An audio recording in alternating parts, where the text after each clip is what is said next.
बंगाल के रण में सियासी रैली जारी। एक हफ्ते के भीतर अमित शाह का दूसरा दौरा। बीजेपी का चुनावी घोषणा पत्र करेंगे जारी।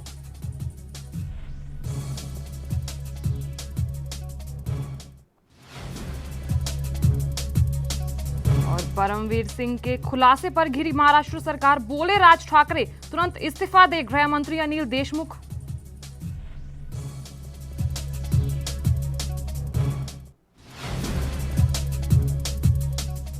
और वहीं उत्तराखंड के सीएम तीरथ सिंह रावत का बयान। कहा, हरिद्वार कुंभ में कोई पाबंदी नहीं, सिर्फ केंद्र की कोरोना गाइडलाइंस लागू।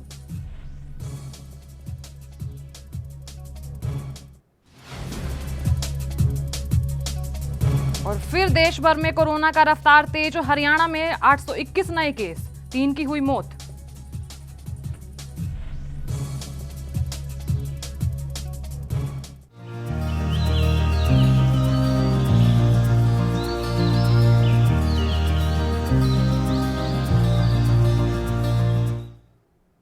नमस्कार, एएनबी न्यूज देख रहे हैं आप और मैं हूं आपके साथ साधना बत्रा। बुलेटिन का आगाज बड़ी खबर के साथ करेंगे।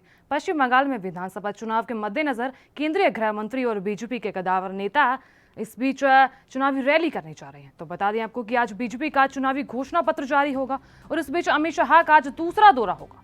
तो इस बीच अमित शाह रविवार के दोबारा राज्य के दौरे पर जा रहे हैं। तो यहाँ अमित शाह का एक हफ्ते के अंदर दूसरी बार एक दिवसीय का दौरा है। तो यहाँ शाहपुर मेदिनीपुर जिले के एगरा में दोपहर 1:30 बजे एक चुनावी रैली को संबोधित करेंगे। इसके बाद वे शाम 5:30 बजे कोलकाता के बीजेपी का चुनावी घोषणा पत्र भी जारी करेंगे। तो यहाँ हाल ही में बीजेपी में शामिल हुए शुभेंदु अधिकारी के पिता और टीएमसी सांसद शिशिर अधिकारी और उनके भाई दिव्येंदु अधिकारी भी अमित शाह की रैली में शामिल होंगे।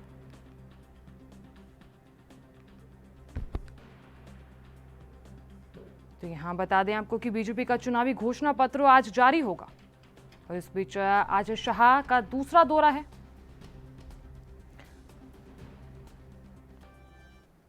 वहीं दूसरी ओर आम आदमी पार्टी के राष्ट्रीय संयोजक और दिल्ली के मुख्यमंत्री अरविंद केजरीवाल रविवार के दिन पंजाब में किसान महापंचायत को संबोधित करेंगे। आम आदमी पार्टी के मुताबिक बीजेपी की केंद्र सरकार द्वारा लाए गए 3 काले कृषि कानूनों के खिलाफ यह महापंचायत मोगा के भागा पुराना स्थित अनाज मंडी में आयोजित की जाएगी। और इस बीच यहां दिन में करीब 2 बजे अरविंद केजरीवाल किसानों को संबोधित करेंगे। और इससे पहले सीएम अरविंद केजरीवाल 3 काले कृषि कानूनों का विरोध कर रहे किसानों के समर्थन में उत्तर प्रदेश के मेरठ में किसान महापंचायत को संबोधित कर चुके हैं। तो यहाँ सीएम अरविंद केजरीवाल कल पंजाब में महापंचायत को संबोधित करने के बाद आने वाली 4 अप्रैल को हरियाणा के जींद स्थित हुड्डा मैदान में होने वाली किसान महापंचायत को संबोधित करेंगे। वहीं मध्य प्रदेश में कोरोना की रफ्तार बेलगाम होती जा रही है। तो यहाँ शनिवार को एक बार फिर एमपी के कोरोना विस्फोट हुआ। तो हैरानी की बात तो ये है कि भोपाल में इंदौर से ज्यादा कोरोना के मरीज मिले हैं। वहीं लॉकडाउन से ठीक पहले मुख्यमंत्री शिवराज सिंह चौहान बाजार में लोगों को मास्क बांटते हुए दिखे। तो यहाँ शनिवार शाम अचानक से भोपाल के न्यू मार्केट में सुरक्षा कर्मियों की हलचल बढ़ गई। थोड़ी देर बाद मुख्यमंत्री शिवराज सिंह चौहान न्यू मार्केट पहुंचे। तो यहाँ न्यू मार्केट पहुंचने के बाद घूम कर लोगों को मास्क बांटे और इतना ही नहीं, कई लोगों को खुद मुख्यमंत्री ने अपने हाथों से मास्क पहनाया। तो यहाँ कोरोना से बचाव में मास्क की उपयोगिता भी बताई। बता दें, भोपाल, इंदौर और जबलपुर में हर रविवार को लॉकडाउन की घोषणा सरकार पहले ही कर चुकी है।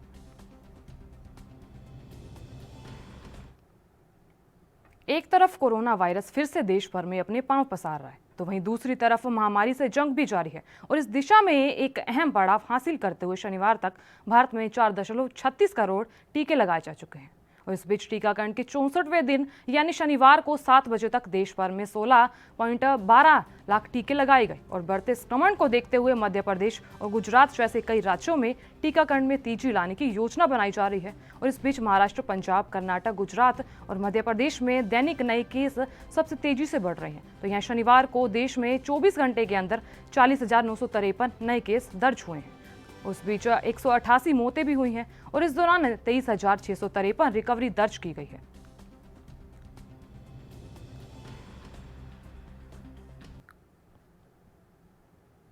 वहीं पंजाब के संगरूर में संयुक्त किसान मोर्चा की ओर से वीर भगत सिंह का शहीदी दिवस मनाने के लिए तैयारियां जोरों शोर पर हैं। और इस बीच 23 मार्च को दिल्ली के अलग अलग बॉर्डर पर शहीद भगत सिंह का शहीदी दिवस मनाया जाएगा। तो इस बीच 21 मार्च को संगरूर के सुनाम की अनाज मंडी में भारतीय किसान यूनियन, उगराहा खेत मजदूर और यूनियन पंजाब और दूसरे संघर्षशील संगठनों की ओर से एक विशाल लोज में रैली की जा रही है। और जिसमें 1 लाख से ज़्यादा नौजवान पहुंचेंगे। और उधर सोनाम की अनाज मंडी में एक विशाल पंडाल लगाया गया। उस बीच रैली करने का मकसद ये है कि पंजाब से इतनी ज़्यादा तादाद में लोगों को दिल्ली नहीं लाया जा सकता और इसीलिए 2 दिन पहले पंजाब में रखी गई और इसके बाद दिल्ली के बॉर्डर पर जिसकी तैयारियां पूरी हो चुकी हैं। ਜਿਹੜਾ ਕੱਲ ਨੂੰ ਅਸੀਂ ਭਗਤ ਸਿੰਘ ਰਾਜਗੁਰੂ ਸੁਖਦੇਵ ਦਾ ਸ਼ਹੀਦੀ ਦਿਹਾੜਾ ਮਨਾ ਰਹੇ ਹਾਂ। ਭਾਵੇਂ ਇਹ 23 ਤਰੀਕ ਨੂੰ ਹੈ, 23 ਨੂੰ ਅਸੀਂ ਦਿੱਲੀ ਦੇ ਵਿੱਚ ਵੱਡਾ ਇਕੱਠ ਕਰਕੇ ਉੱਥੇ ਮਨਾਉਣਾ ਤੇ 21 ਤਰੀਕ ਨੂੰ ਅਸੀਂ ਇਹ ਕਿਉਂਕਿ ਸ਼ਹੀਦਾਂ ਦੀ ਸ਼ਹੀਦ ਊਧਮ ਸਿੰਘ ਦੀ ਧਰਤੀ ਹੈ, ਇੱਥੇ ਵੱਡੀ ਗਿਣਤੀ ਦੇ ਵਿੱਚ ਨੌਜਵਾਨਾਂ ਨੂੰ ਸੱਦਾ ਦਿੱਤਾ ਹੈ। ਨੌਜਵਾਨ ਕੁੜੀਆਂ ਆਉਣਗੀਆਂ ਕਿਉਂਕਿ ਇਹ ਜਿਹੜਾ ਭਗਤ ਸਿੰਘ ਇੱਕ ਵਰਕਾ ਮੋੜ ਕੇ ਗਿਆ ਸੀ, ਅੱਜ ਸਾਡੇ ਉਹ ਨੌਜਵਾਨਾਂ ਨੇ ਉਹ ਵਰਕਾ ਖੋਲ੍ਹਿਆ। ਉਹਦੇ ਜਿਹੜੇ ਭਗਤ ਸਿੰਘ ਦੀ ਵਿਚਾਰਧਾਰਾ ਨਾਲ ਸਾਰੇ ਸਾਡੇ ਬੱਚੇ ਜੁੜੇ ਹੋਏ ਨੇ, ਇਸ ਲਈ ਇੱਥੇ ਲਾਮਿਸਾਲ ਇਕੱਠ ਹੋਣਾ ਹੈ। ਵੱਡਾ ਅਸੀਂ ਨੇ ਜਿਹੜਾ ਪੰਡਾਲ ਹੈ ਇਹ ਲਾਇਆ, ਜਿਹਦੇ ਵਿੱਚ ਸਮਰੱਥਾ ਲੱਖ ਦੇ ਕਰੀਬ ਬੈਠਣ ਦੀ ਹੈਗੀ, ਪਰ ਫਿਰ ਵੀ ਇਹ ਛੋਟਾ ਰਹੂਗਾ ਕਿਉਂਕਿ ਲੋਕਾਂ ਦੀ ਜਿਹੜੀ ਇਸ ਕਾਨੂੰਨਾਂ ਪ੍ਰਤੀ ਗੁੱਸਾ ਹੈਗਾ ਉਹ ਬਹੁਤ हद्दा टप गया, इसलिए ये इकट्ठ ने बहुत बड़ा होना है। वहीं मध्य प्रदेश के शिवपुरी की ग्राम पंचायत चमरोआ में ग्रामीणों ने खनियाना धाना में यहाँ इस बीच पंचायत की। तो बता दें इसी के साथ ही शिवपुरी की महापंचायत चमरोआ में की गई। तो यहाँ राशन ना मिलने से ग्रामीण काफ़ी ज़्यादा परेशान दिख रहे हैं। तो बता दें आपको कि कई बार शिकायत के बाद भी कोई कार्रवाई नहीं हो रही है। तो इस बीच यहाँ तहसील में नवनियुक्त एसडीएम के पास पहुंचे। इस दौरान ग्रामीणों ने नवनियुक्त एसडीएम काजल जावला को चमरोआ में स्थित शासकीय खाद्यान्न वितरण केंद्र पर नियुक्त सेल्समैन की मनमानी को लेकर शिकायत दी। तो यहाँ ग्रामीणों ने बताया कि हितग्राहियों को शासन द्वारा निर्धारित खाद्यान्न नहीं दिया जाता और जिनको दिया जाता है उन्हें कम मात्रा में दिया जाता है। और इन्हीं सब परेशानियों को लेकर चमरोआ के ग्रामीण एसडीएम के सामने प्रस्तुत हुए और अपनी शिकायत लिखित रूप में दी गई। तो इस बीच एसडीएम ने मामले पर तुरंत कार्रवाई करते हुए चमरोआ ग्राम पहुंचकर शासकीय उचित मूल्य की दुकान पर जाकर जांच की और संबंधित दस्तावेजों और ग्रामीणों की शिकायत को लेकर उचित कार्रवाई करने का आश्वासन दिया। जगदीश जी, क्या मामला है? सर, सेल्समैन परेशान करते हैं और वो खाद्यान्न नहीं देते हैं, किसी को आधा देते हैं, किसी को बिल्कुल नहीं देते हैं। कौन सी ग्राम पंचायत का मामला है ये? पंचायत है चमरौआ। चमरौआ ग्राम पंचायत का मामला है। हाँ। आप हितग्राही हैं? हाँ, हम हितग्राही हैं। राशन मिलता है, वो समूह का भी नहीं दिया है, अभी 10-12 क्विंटल समूह का खा गया है। समूह आपका ही है या किसी और का? समूह हमारा ही है। समूह का खाद्यान्न भी नहीं मिलता है? नहीं मिला है। कब से नहीं मिला है? जून जुलाई अगस्त 2020 का। जून जुलाई अगस्त 2020 का खाद्यान्न आपको प्राप्त ही नहीं हुआ है? हाँ सर। पर्ची मिल चुकी है उसकी? पर्ची है हमारे पास। ग्रामीण क्षेत्र मेरे पास शिकायत तो नहीं आई इसकी, पर अगर वहाँ पे उसने बदतमीजी किया है, पब्लिक के साथ में अच्छा व्यवहार नहीं है उसका, ठीक से नहीं मान पाऊंगा, तो उसके खिलाफ कार्रवाई करने का अधिकार एसडीएम को है। और मेरे पास कोई बात आएगी तो मैं वो लेटर जांच के लिए एसडीएम को भेज दूँगा। सर, पहला मामला नहीं है, इससे पहले भी 2-3 मामले और सामने आ चुके हैं, लेकिन फिर भी प्रशासन के द्वारा कोई कार्रवाई नहीं की जा रही है। नहीं, मेरे समय में तो कोई ऐसी कोई लेटर नहीं आया, शिकायत नहीं आई। और एसडीएम साहब के पास में आया होगा, उसका एसडीएम साहब बता पाएंगे क्या स्थिति है। और उनके कार्य क्षेत्र में आता है, एसडीएम साहब को ही उसके विक्रेता के विरुद्ध कार्रवाई करने का अधिकार है, वो जरूर उस पर कार्रवाई करेंगे।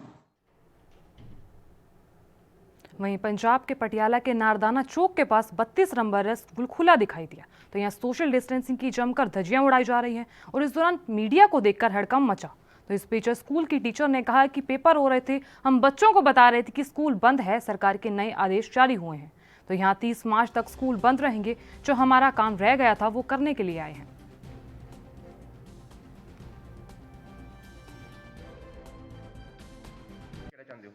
एक्चुअली ना सर टीचर तो नहीं आएंगे, एक्चुअली पेपर चल रहे थे ना पहले, तो स्टाफ ने ਤਾਂ ਬੁਲਾਇਆ ਵੀ ਇਹਨਾਂ ਦਾ ਜਿਹੜਾ ਪੈਂਡਿੰਗ ਇੱਥੇ ਸਮਾਨ ਪਿਆ ਪੇਪਰ ਵਗੈਰਾ ਇਹ ਲੈ ਜਾਣ ਘਰ ਜਾ ਕੇ। ਪਰ ਸਰਕਾਰ ਨੇ ਮਨਾ ਕੀਤਾ ਕਿ ਇਹ ਟੀਚਰ ਕੋਈ ਵੀ ਨਹੀਂ ਆਊਗਾ। ਸਮਾਨ ਸਾਰਾ ਸਰ ਪੈਂਡਿੰਗ ਸੀ ਜਿਹੜਾ ਸਕੂਲ 'ਚ ਪਿਆ ਨਾ, ਉਹ ਅਸੀਂ ਲੈ ਜਾਣਾ। ਬੱਚਿਆਂ ਨੂੰ ਇਨਫੋਰਮੇਸ਼ਨ ਕਿਸੇ ਗਰੁੱਪ ਬਣੇ ਹੋਏ WhatsApp ਵਗੈਰਾ ਹਾਂਜੀ ਸਾਰੇ ਸਾਰੇ ਬਣੇ, ਬੱਚਿਆਂ ਨੂੰ ਸਾਰੀ ਇਨਫੋਰਮੇਸ਼ਨ ਅਸੀਂ ਕੱਲ ਪਾਤੀ ਸੀ ਵੀ ਪੇਪਰ ਪੋਸਟਪੋਨ ਹੋ ਗਏ ਆ ਤੇ ਅੱਗੇ ਵਾਸਤੇ ਜਿਹੜੀ ਦੁਬਾਰਾ ਜਿਹੜੀ ਹੈ ਜੋ ਵੀ ਸਰਕਾਰ ਦੀਆਂ ਹਦਾਇਤਾਂ ਆਉਣਗੀਆਂ ਉਹਦੀ ਪਾਲਣਾ ਕਰਦੇ ਹੋਏ ਅੱਗੇ ਅਧਿਆਪਕਾਂ ਨੂੰ ਕੀ ਹਦਾਇਤਾਂ ਨੇ ਜੀ ਹੁਣ ਫਿਰ ਇਹੀ ਹੈ ਵੀ ਸਕੂਲ ਬੰਦ ਹੈ 31 ਮਾਰਚ ਤੱਕ। ਤੇ ਜਿਹੜਾ ਸਾਡਾ ਪੈਂਡਿੰਗ ਜਿਵੇਂ ਅਸੀਂ ਆਪਣੇ ਸਕੂਲ ਦੀ ਸੁਰੱਖਿਆ ਲਈ ਜਿਵੇਂ ਆਪਾਂ ਪੂਰੀ ਤਰ੍ਹਾਂ ਦਾ ਲੌਕ ਨਹੀਂ ਜਿਵੇਂ ਕਰਦੇ ਹੁੰਦੇ ਉਹ ਅਸੀਂ। यूपी के सिद्धार्थनगर में सामुदायिक स्वास्थ्य केंद्र लोटन बाजार में आशा कर्मी ने गेट पर ताला लगाकर धरने पर बैठ गई। आपको बता दें, अधीक्षक अमित कुमार चौधरी के स्थानांतरण को लेकर आशाएं धरने पर बैठ गई। वहीं आशा कर्मियों का कहना है कि पुलिस अधीक्षक हर एक काम में आगे रहते हैं। अगर इनकी जगह पर कोई और अधीक्षक आता है तो उसे रहना ही नहीं दिया जाता।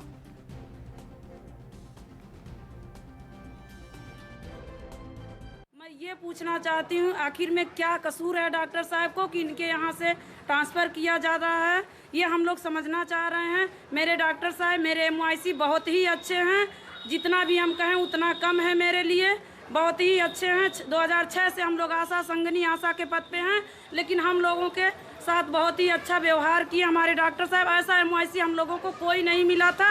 अगर हमारे MYC साहब को यहाँ से हटाया जा रहा है तो पूरे सिद्धार्थ नगर से इनको अलग कर दिया जाए, इस सिद्धार्थ नगर में उनको रहने ना दिया जाए, किसी अन्य अदर ब्लॉक में भेजिए, लेकिन यहाँ जो आएगा उसको हम लोग हटाएंगे यहाँ से। उधर मध्य प्रदेश के रीवा जिले में अब सिक्योरिटी गार्ड रखने के लिए पुलिस के निर्देशों का पालन करना होगा और इस बारे में पुलिस प्रशासन की ओर से प्राइवेट संस्थानों को हिदायत दी गई। आपको बता दें, प्राइवेट संस्थानों में निर्धारित नियमों की अनदेखी कर सिक्योरिटी गार्ड रखने वालों के खिलाफ पुलिस विभाग सख्त कार्रवाई करेगा और यहाँ SP ने इसको लेकर एक सर्कुलर जारी किया है, जिसमें उन्होंने सभी थाना प्रभारियों को सख्त निर्देश दिए हैं। दरअसल ज्यादातर निजी संस्थानों को जो प्राइवेट सिक्योरिटी गार्ड रखते हैं उनको अर्धसैनिक बल की वर्दी पहनाकर खड़ा कर दिया जाता है और इसके अलावा कई संस्थान बिना वेरिफिकेशन के सिक्योरिटी गार्ड रख लेते हैं।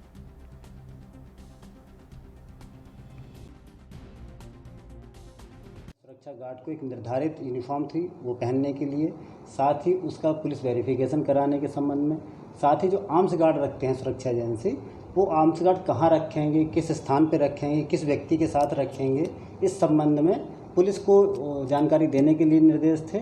साथ ही पुलिस से NOC लेने के भी उसमें प्रावधान किए गए हैं। इस संबंध में जो सुरक्षा एजेंसी इसका पालन नहीं कर रही हैं, साथ ही वो अपने गार्ड्स को जो पुलिस की यूनिफॉर्म या आर्मी की यूनिफॉर्म पहना देते हैं, उन सभी को हिदायत देने के लिए विज्ञप्ति जारी की गई कि वो लोग सतर्क रहें और शासन द्वारा निर्धारित किए गए मापदंड। या लेंगे एक छोटा सा ब्रेक। अब बने रहिए ANB न्यूज़ के साथ।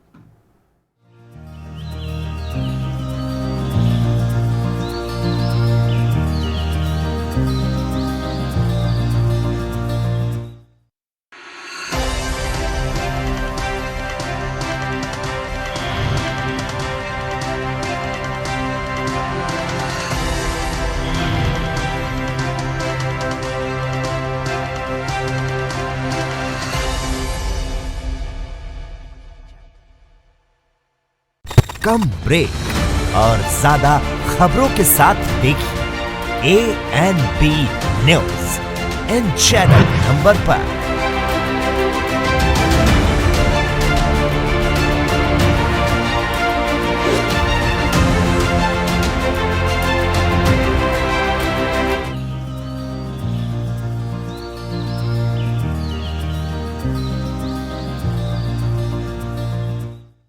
ब्रेक के बाद आप सभी का स्वागत है। चलिए खबरों का आगाज कर लेते हैं। भिंड जिले के फूप नगर परिषद के वार्ड क्रमांक 13 रामनगर मोहल्ले की एक महिला मजदूरी करने किसी के खेत में चली गई और यहाँ खेत में ट्रैक्टर चल रहा था। तभी महिला की साड़ी अचानक ट्रैक्टर और थ्रेसर के बीच में कपलिंग के बीच में आ गई, तो यहाँ उलझने के कारण महिला की मौके पर ही मौत बताई जा रही है। तो यहाँ मामले की सूचना पुलिस को दी गई, जहाँ पुलिस ने शव को कब्जे में लेकर पोस्टमार्टम के लिए भेज दिया है।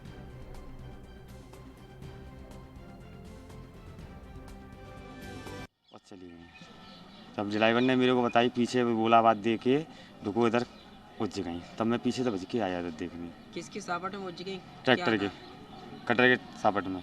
कैसे? इनका काम क्या था? ये क्या काम ये पूरा दे रही थी, नीचे थे पूरा मजदूरी कर रही थी। कितने बजे घटना है? ये 12 बजे की। कि ऐसी ऐसी घटना हो गई है, तो हम वहाँ पे पहुँचे तब हमने देखा तो उनका जो साड़ी का पल्लू था वो जो ट्रैक्टर में जो रॉड सापट होती है उसमें लगा, उसमें लिपड़ा हुआ मिला मेरे को। खेत किसका था? हाँ खेत ये कोई सुधीर शर्मा है, पाली के ही हैं, उनका ही खेत है। सरसों थी, उसमें सरसों की कटाई हो रही थी। कितने बजे घटना है? ये करीब 12 बजे की घटना है। ट्रैक्टर किसका था? ट्रैक्टर था ये मुन्नू भदौरिया है, बाग के वार्ड नंबर 14 मनु भदौरिया। ये कैसे ये लगी, कैसे मृत्यु? ये क्या हुआ कि वो सब लोग बता रहे हैं कि जैसे कि ट्रैक्टर चल रहा था, कटाई हो रही थी, तो उसमें साड़ी का पल्लू हवा से बता रहे हैं कि हवा से उसमें लपट गया और वो वहाँ पे गला उनका उस साड़ी के पल्लू से दब गया। उधर यूपी के जालौन में मुख्यालय उरई विधानसभा के डकोर विखानखंड बम्मन मिनोरा में यूपी सरकार के 4 बेसाल बताए जा रहे हैं। इस बीच कार्यक्रम के तहत 11 करोड़ रुपए की लागत से बनने वाली कई योजनाओं का शिलान्यास किया। तो यहाँ 61 प्राइमरी पाठशालाओं और बाउंड्री वॉल का शिलान्यास किया गया। तो इस बीच उत्तर प्रदेश सरकार के 4 साल पूरे होने पर सरकार के निर्देश पर कार्यक्रम आयोजित किए जा रहे हैं और इसी कार्यक्रम के तहत उरई विधानसभा के बम्मन मिनोरा में कार्यक्रम आयोजित किया गया।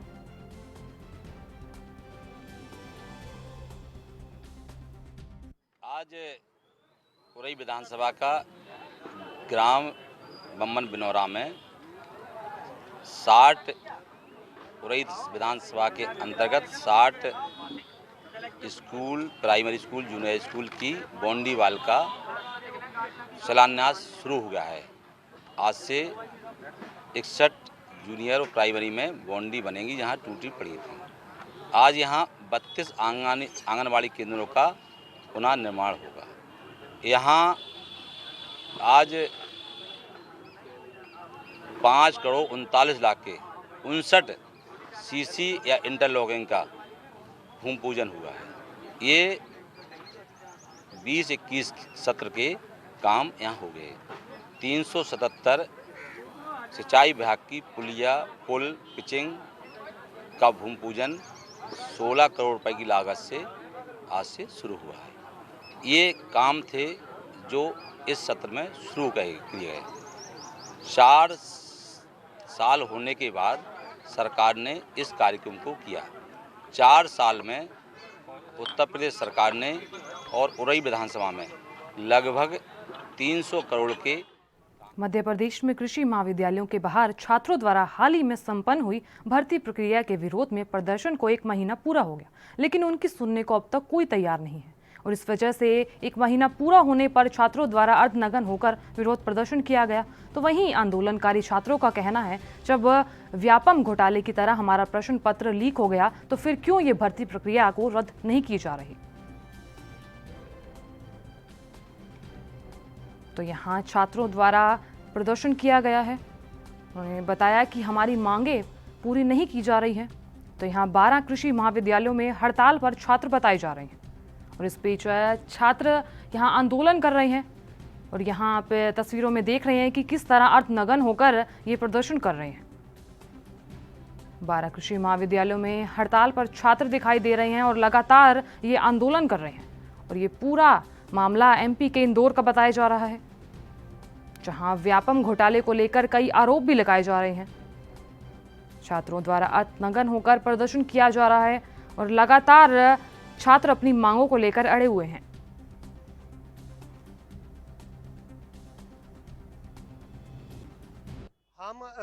आज हमको 30 दिन आंदोलन करते करते हो गए। हमारी सरकार से यही मांग है कि अभी व्यापम घोटाले 2 में जो कृषि भर्ती में जो फर्जीवाड़ा हुआ है उसकी पूरी निष्पक्ष जांच की जाए और इसकी जांच सीबीआई द्वारा जाए। सरकार बोल रही है कि मैप आईटी द्वारा जांच की जाए, वो तो एक ऑनलाइन सॉफ्टवेयर है। हमारी मांग है कि यह किसी रिटायर्ड जज के लेकर इसकी जांच की जाए और सीबीआई द्वारा इसकी पूरी निष्पक्ष जांच की जाए और इसमें जो भी दोषी छात्र है, नेता है और जितने भी अधिकारी है लिप्त है, इनको सजा दी जाए और हमारी एग्जाम पूरी तरह से कैंसिल करवा के हमारी जल्दी से जल्दी एक तय समय। उधर मध्य प्रदेश के उज्जैन में धारा 144 लागू कर दी गई है, लेकिन कांग्रेस के नेताओं ने कोरोना के बढ़ते प्रकोप के बीच बिना मास्क पहने सड़क पर रैली निकाली। तो यहां कांग्रेसी जनप्रतिनिधियों ने बताया कि पूर्व सीएम कमलनाथ के त्याग पत्र देने के 1 साल पूरे होने पर तिरंगा यात्रा निकाली गई। मास्क न पहनने की गलती से बचते विधायक ने गृह मंत्री पर निशाना साधा।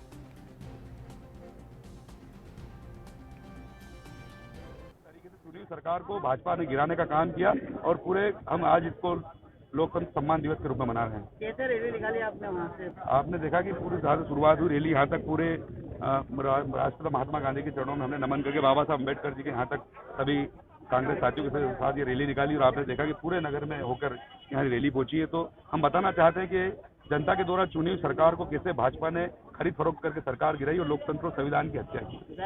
देखने में आई कि तो यहाँ एक तरफ धारा लगी है, इसके बाद भी जो है बिना मास्क के रैली में कई लोग आप नहीं आप खुद देख रहे हैं, सुन तो लीजिए, आप देख लीजिए सभी शादियों के हमारे मास्क लगे हैं। वीडियो तो कोई पास 1-2% लोग आ जाते हैं। आप देख रहे हैं जहाँ हम बना लिए पूरे आप देख रहे हैं कि कल आपके माध्यम से हमारे पुलिस साथी अत्याचार, हम तो नियम पालन कर ही रहे हैं।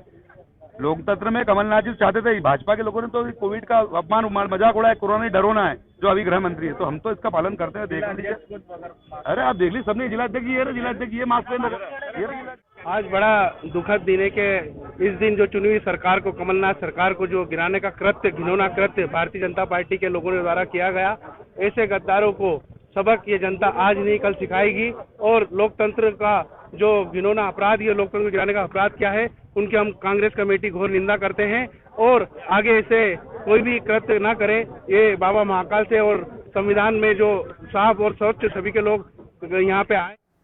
उधर पंजाब के बरनाला में बठिंडा जाने वाले हाईवे पर एक बड़ा हादसा होने से टल गया। तो यहाँ बरनाला से बठिंडा हाईवे पर एक बड़े पेड़ का एक हिस्सा अचानक गिर गया। तो यहाँ सड़क के बीचों बीच पेड़ का हिस्सा सीधा पुलिस की गाड़ी पर गिरा। तो यहाँ पुलिस की गाड़ी में डीएसपी और पुलिस मुलाजिम सवार थे, जो बाल बाल बच गए। तो यहाँ पेड़ गाड़ी के इंजन के ऊपर गिरा और इस मामले में वन विभाग को जांच के लिए कहा गया है।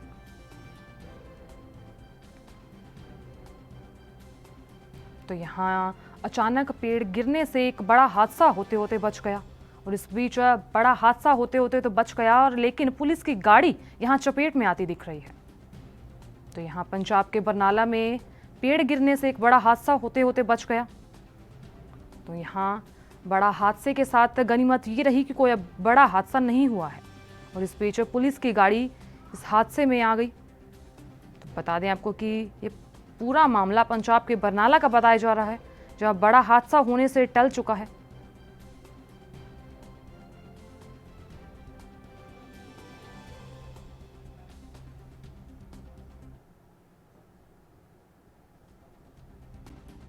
सवेरे 8:30 वजे के करीब हंडाया रोड ते बन रही दफ्तर है, वो सामने सफेदे ने काफ़ी ਵੱਡੇ मौले हुए ने, तो एक बसंत की रुੱਤ हैगी आ, फल बूटी पई हुई है, तो वो अपने भार के नाल ही ਵੱਡਾ एक डाहना सीगा जिहड़ा वो टुट के डिग पिया। तो उस चलो ये एक जिहड़ा हैगा कोई भी ਵੱਡਾ हादसा होंदा टल गया, क्योंकि सड़क जिहड़ी हैगी सी बिल्कुल खाली सी उस टाइम। हाईवे हैगा मेन बिजी, बहुत ज़्यादा बिजी रोड है, पर उस वेले कोई उत्थे सड़क ते नहीं हैगा सीगा। ते साडे डीएसपी साहबान सीगे, उन्हां दी गड्डी खड़ी सीगी, वो गड्डी दे उपर डिग्गिया, तो इत्थे बचते रही, वो इंजन के उपर डिग्गिया, तो पिछली साइड बच गई, तो जिहदे विच किसी भी मतलब कि किसी का जानी मानी नुकसान नहीं होया। तो असीं हुण भी ध्यान च आया, साडे 1-2 डाहने होर हैगे मोटे, मैं अज बानी दफ्तर नूं लिख भी रहा, तो उन्होंने कह के भी आया दफ्तर जाके भी इन्हां दा भी जिहड़ा हैगा कोई ना कोई इंतजाम कीता है।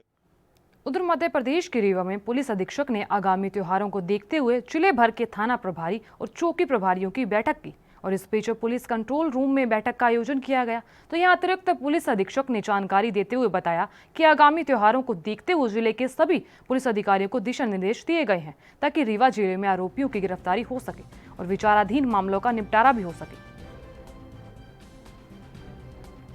तो यहाँ एमपी की रीवा में पुलिस प्रशासन अलर्ट होती दिखाई दे रही है। तो यहाँ पुलिस कर्मियों की बैठक भी की गई। इस बीच पुलिस अधिकारियों की बैठक में त्योहारों की तैयारियां की गई। तो यहाँ एमपी के रीवा में त्योहारों की तैयारियां जोरों शोरों पर हैं। तो यहाँ इसी के साथ ही पुलिस प्रशासन भी अलर्ट पर दिखाई दे रहा है। और इस बीच पुलिस अधिकारियों के बीच बैठक भी की गई।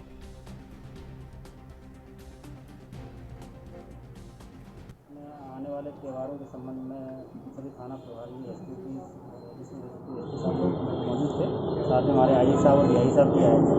आने वाले जो त्यौहार जैसे होली का त्यौहार, रामनवमी का त्यौहार और अन्य त्योहारों को देखते हुए कहीं कोई समस्या है, किसी स्तर पर कोई विवाद है पुराना, इस संबंध में उस थाना प्रभारी से जानकारी मांगी गई थी, जिस समय रहते उसका समाधान किया जा सके। इसी साथ ही और भी कुछ समस्याएं थी जिनके बारे में चर्चा करनी थी।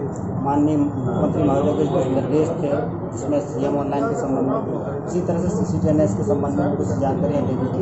जो पेंडिंग अपराध है, बच्चियों की दस्तियाबी के संबंध में जो अभी प्रकरण लंबित पड़े हुए हैं, महिला अपराधों के प्रकरण लंबित पड़े हुए हैं, उस संबंध में सभी थाना प्रभारियों को पुलिस अधीक्षक महोदय। और वहीं यूपी के मथुरा में एक चौंकाने वाला मामला सामने आया है। तो यहाँ मथुरा के राया थाना क्षेत्र के बलदेव रोड पर एक ढाबा कर्मी ने दूसरे ढाबा कर्मी को चाकू मारकर घायल कर दिया। तो यहाँ फिल्मी स्टाइल में थाने पहुंचकर थाना इंचार्ज के सामने खड़े होकर अपना जुर्म कबूल कर लिया। तो मामले की जानकारी के बाद पुलिस ने घायल युवक को जिला अस्पताल भेज परिजनों को सूचित किया। तो यहाँ आरोपी को गिरफ्तार कर जेल भेज दिया गया है।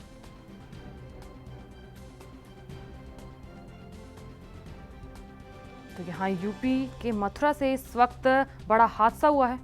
तो बता दें आपको कि यहाँ एक ढाबा कर्मी ने दूसरे ढाबे कर्मी पर चाकू मारकर हमला किया है।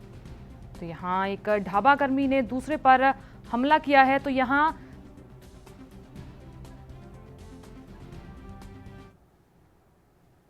फिलहाल के लिए इस बुलेटिन में इतना ही। मुझे दीजिए इजाजत। नमस्कार।